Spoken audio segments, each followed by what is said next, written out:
Alhamdulillah, wassalatu wassalamu ala rasulillah wa ala alihi wa ashabihi wa man walah ma ba'du. Ada beberapa pertanyaan yang sampai ke meja saya. Yang pertama dari saudari Nila Ibrahim dari kota Duri, Riau, bertanya, bolehkah kita memberi hadiah untuk guru atau yang mengajar anak-anak kita saat selesai ujian, dan hadiah diberikan saat terima rapot, dan guru tersebut juga tidak tahu akan diberikan hadiah. Hadiah dititipkan melalui kepala sekolah tanpa diketahui siapa yang memberikan. Hadiah dari wali murid saat pengumpulan dana tidak ditargetkan alias seikhlasnya saja. Mohon jawabannya. Terima kasih kepada saudari Nila Ibrahim di kota Duri, Riau atas kebersamaannya. Semoga Allah Subhanahu wa taala menampakkan taufik hidayah kepada saudari Nila, keluarga, dan juga seluruh pemirsa Fatwa TV dimanapun Anda berada. Bila pemberian hadiah tersebut telah seizin manajemen, kepala sekolah, apalagi dengan sepengetahuan yayasan, dan pemberian itu dilakukan setelah ujian, setelah serah terima rapot, dan tanpa diketahui dari siapa, atau bahkan mungkin itu hadiah dari seluruh wali murid alias paguyuban wali murid, maka insya Allah tidak mengapa. Karena hadiah tersebut telah sepengetahuan manajemen, kepala sekolah, dan juga tidak diketahui siapakah guru yang atau wali murid yang memberikannya. Wallahu taala a'lam. Pertanyaan selanjutnya dari saudara Surahman di Bone, Sulawesi Selatan, bertanya, bagaimanakah hukum menikahi wanita yang belum lepas alias belum selesai masa iddahnya? Apakah dosanya bisa diampuni? Terima kasih kepada saudara Surahman di Bone atas kebersamaannya. Semoga Allah Subhanahu wa taala menampakkan taufik hidayah kepada Anda, keluarga, dan juga seluruh pemirsa Fatwa TV dimanapun Anda berada. Wanita yang masih menjalani masa iddah, statusnya dalam Islam, dia itu masih berstatus sebagai istri lelaki yang menceraikannya.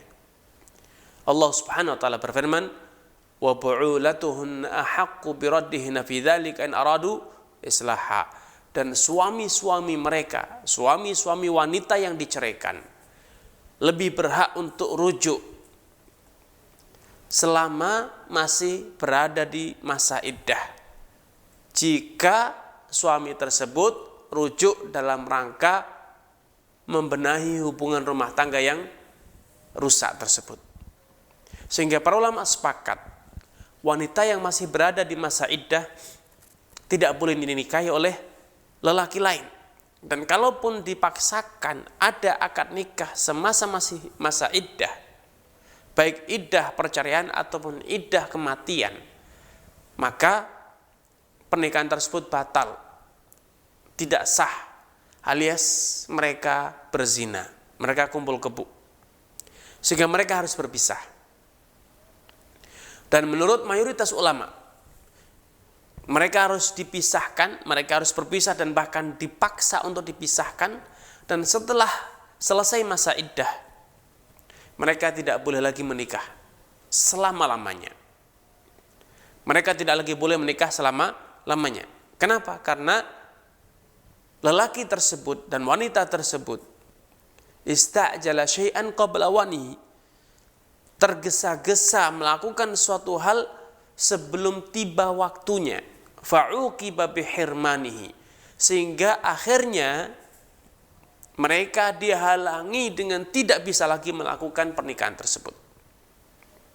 Mereka tidak lagi boleh berkumpul, tidak lagi boleh menikah untuk selama-lamanya. Ini menurut mayoritas ulama, walaupun secara tinjauan dalil pendapat kedua lebih kuat, bahwa mereka harus segera berpisah karena mereka kumpul kebo. Mereka harus bertaubat, memohon ampunan kepada Allah Subhanahu wa taala, menyesali perbuatannya, dan bertaubat dari perbuatan zina. Karena mereka telah terjerumus dalam perbuatan zina. Dan ketika masa iddah telah berlalu, maka mereka boleh menikah, memperbaharui pernikahannya dengan berbagai syarat dan ketentuan yang semestinya. Ya. Wallahu ta'ala a'lam. Pertanyaan selanjutnya dari saudara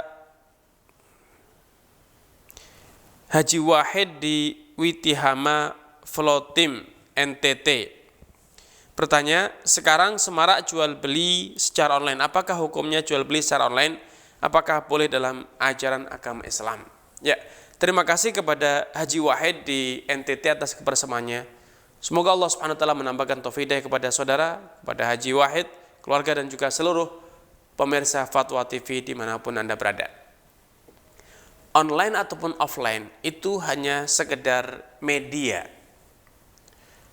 Adapun hukum halal dan haramnya, maka sebagaimana di dunia offline terdapat akad-akad yang halal, akad-akad yang haram, yang mengandung riba, ada unsur tipu menipu dan lain sebagainya. Demikian pula dalam akad online. Sehingga yang menjadi acuan hukum bukan online ataupun offline-nya, namun bagaimana Anda bertransaksi, apa yang Anda beli. Online ataupun offline, kalau yang dibeli adalah khamr haram.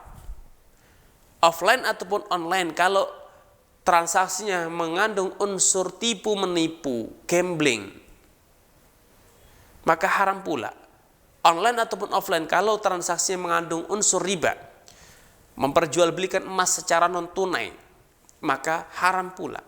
Tapi ketika akadnya dijalankan dengan cara-cara yang benar sesuai dengan ketentuan syariat, hukum-hukum syariat, maka halal. Anda menjual barang yang jelas, membeli barang yang jelas dengan pembayaran yang jelas, yang benar pula, maka insya Allah tidak mengapa. Sehingga yang menjadi acuan hukum bukan online ataupun offline-nya, namun bagaimana Anda bertransaksi dan apa yang Anda beli. Itu yang menjadi acuannya. Wallahu ta'ala alam. Pertanyaan selanjutnya dari saudara Abu Hamzah di Cikarang bertanya, apakah menjual busana wanita non syar'i seperti rok mini, legging, busana ketat dan yang sejenisnya itu haram? Ya, terima kasih kepada saudara Abu Hamzah di Cikarang atas kebersamaannya. Semoga Allah Subhanahu wa taala menambahkan taufik hidayah kepada Anda, keluarga dan juga pemirsa Fatwa TV dimanapun Anda berada. Secara tinjauan hukum asal jual beli itu adalah halal. Kecuali bila produk yang Anda jual itu adalah haram. Ya, hukum asal jual beli itu adalah halal.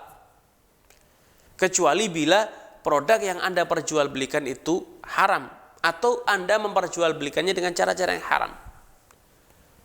Di antara hal yang diharamkan dalam praktek jual beli adalah Anda memperjualbelikan barang-barang yang akan digunakan untuk perbuatan haram. Seperti Anda menjual beli khamr. Jual beli itu khamr itu haram karena khamr itu haram. Atau Anda menjual pisau kepada orang yang akan menggunakannya untuk membunuh orang muslim, haram. Ya. Atau Anda menjual rumah untuk digunakan sebagai tempat diskotik, maka haram. Demikian pula apa yang Anda pertanyakan, pakaian rok mini, legging dan yang serupa, kalau itu akan digunakan dengan cara-cara yang haram, untuk halal yang haram, dipakai di luar rumah, di hadapan non mahram, maka haram.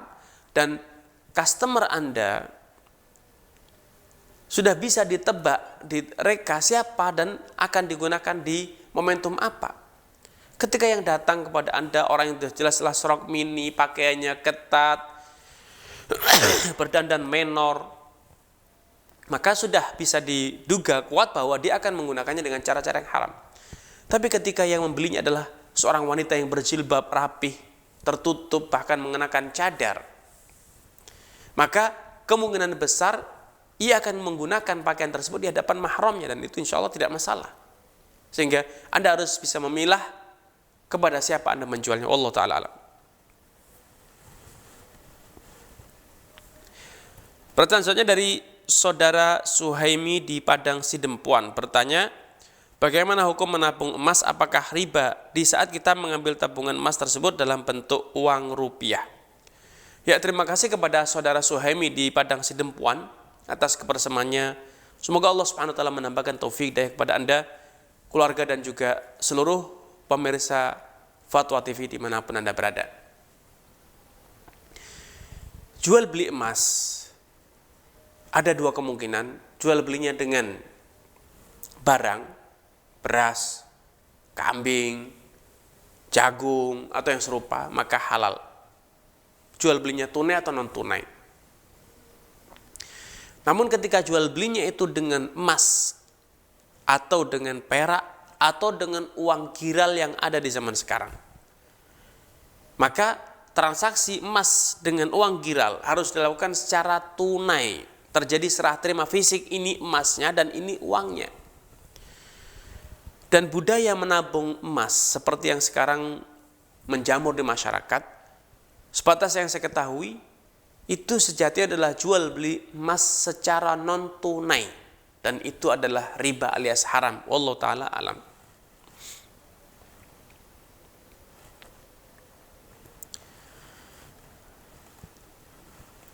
Pertanyaannya dari saudara Dedi di Samarinda, jika saya punya kos-kosan yang terpisah dari rumah, bagaimana cara menghitung zakat malnya? Apakah 2,5% dari nilai aset atau 2,5% dari hasil kos-kosannya? Ya, terima kasih kepada saudara Dedi di Samarinda atas kebersamaannya.